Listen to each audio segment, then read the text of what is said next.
Okay, so good morning, students. So last time we see the different types of cations, which is pneumatic cations, right? Okay, so because of this pneumatic cation, what are the sicknesses because of the pneumatic cations, right?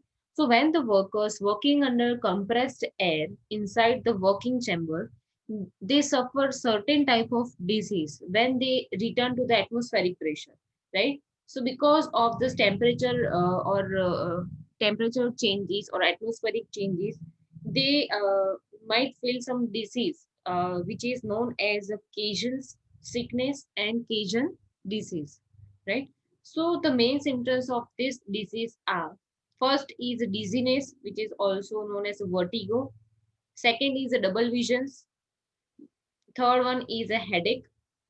Fourth one is a trouble to speak, and the last one is the pain in the body, right? So these all are dizziness, double vision, headache, pain. These all are the main symptoms of the disease, and this disease is mainly caused by uh, working in a working chamber, because in the working chamber there are lots of compressed air, right? So because of this compressed air, and after they return to the atmospheric pressure, the difference between the air, the difference between this working chamber pressure or this normal environment pressure, that the difference between this atmosphere, it caused by some disease, right, is known as a Cajun sickness or Cajun disease. And this sickness are mainly five symptoms, which is dizziness, double vision, headache, trouble to speaking, and pain in the body, right? So these are the pneumatic Cajun sickness. So what are the precautions we adopted while we are in the working chamber, or we should note at that point, so that we would not feel, or we will avoiding this sickness during the working in the chamber, right? So first one is no person should work more than one shift in a day, right? Second is shift should not exceed 12 hours, right? So the basically the 2 points is based on the shift. The single person should not exceed 12. It means that uh, a person maximum working in a working chamber for only 12 hours. So if we exceed 12 hours, the sickness is caught up, right? So a person should work for more than one in a day, one day shift in a day, right? Okay, so temperature of the working chamber should be maintained 25 degrees centigrade. The main lock should be well ventilated so that pressure should not fill, right? Persons with a strong heart, low blood pressure, and good circulation should be employed on the work, right?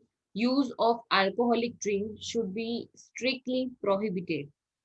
Medical facility or chamber should be provided nearer to the work, so that if there are any health issues of workers, a doctor or medical facilities are available, so that we can easily cooperate with them.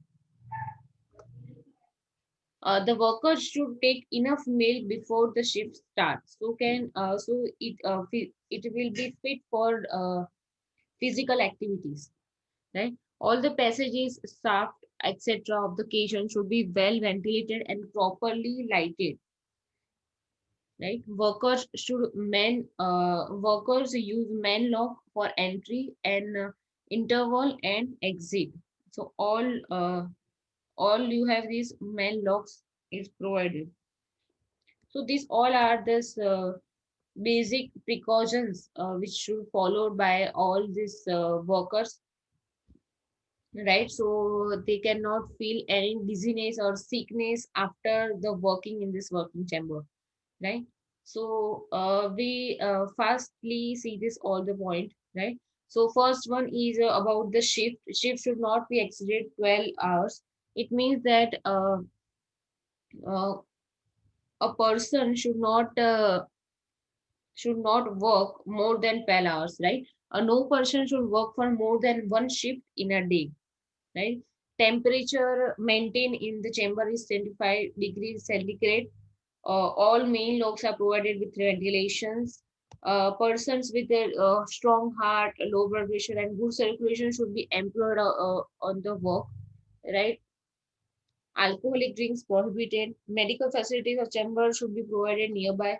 Workers take enough meal before the shift start, right? All passages should be ventilated and properly lighted, and the workers use main locks for entry, exit, and intervals, right? Now, going to the process of sinking of cations. What are the sinking methods are adopted? So there are four. First one is air and water jets. Second is blasting. Third one is loading, and the fourth one is sand island. First one is the air water jets, right? So basically in this method, water jets are provided near the cutting edge level to reduce the screen friction, right?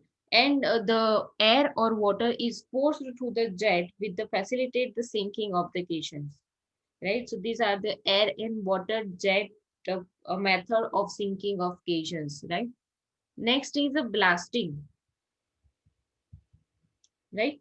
First, air, you understand that air and water jets process, right? In this method, water jets are provided near the cutting edge level to reduce the screen friction, and this air and water is forced through the jet, which facilitates the sinking of the cations.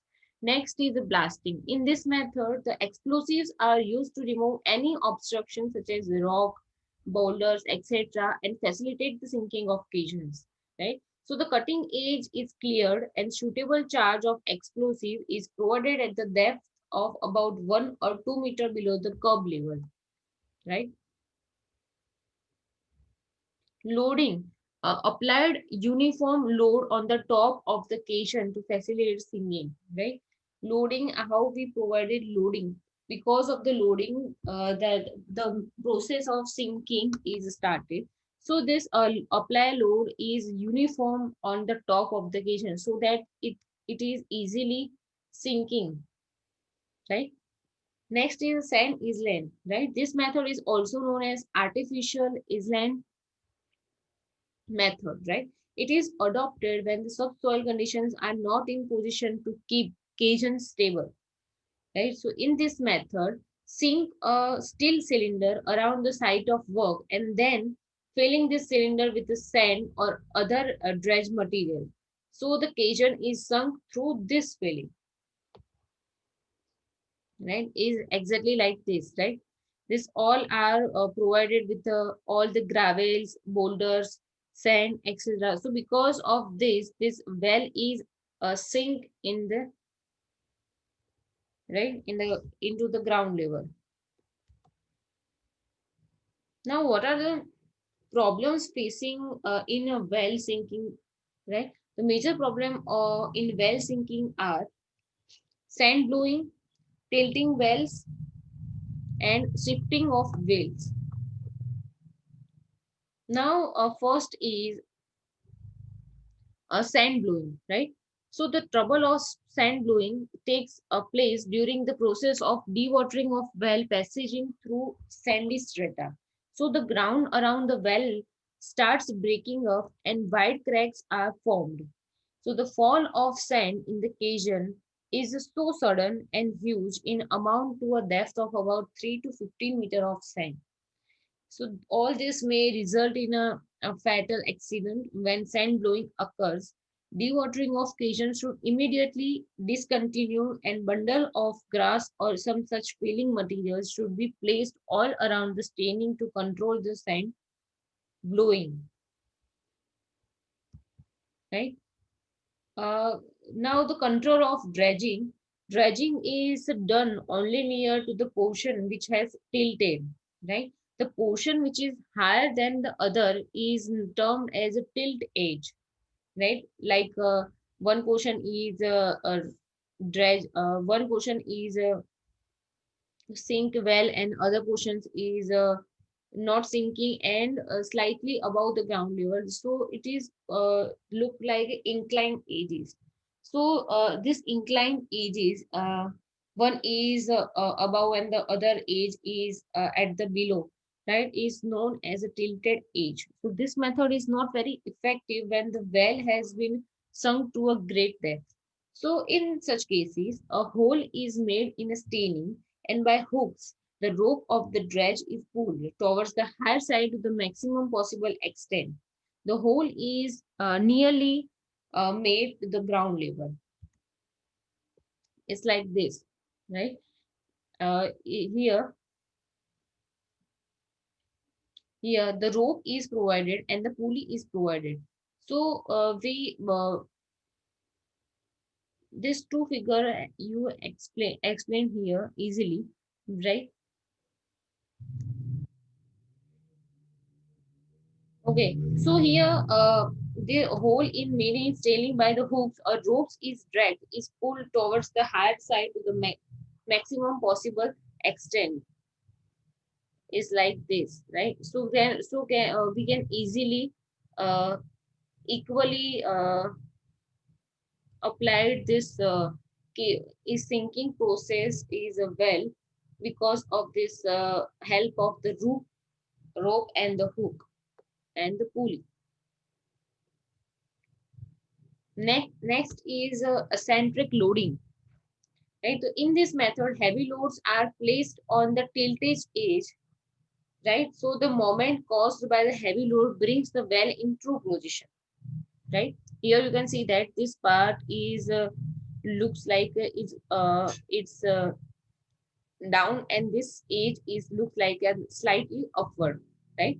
So this upper edge here we provided here by the S joint and RS joint, right? Here some gravels or some kind of drag materials are placed in this edge, this side, so that this portion is slight because of this weight of this drag materials, this portion which is slightly above than the other edge is dragged down to this origin or true positions, right?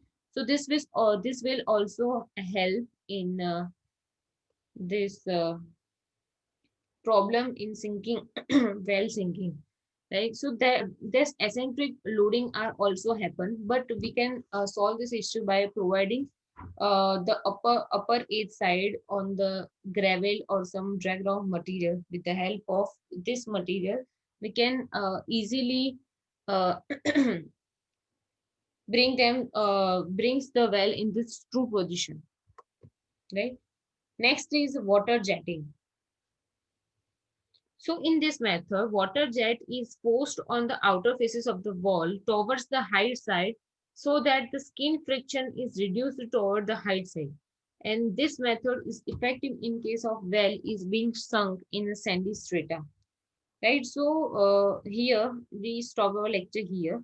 So next topic will be continued in the next lecture. Right. So if you have any query or any doubt in these topics, right? So you can easily ask me or you can solve your issues, right?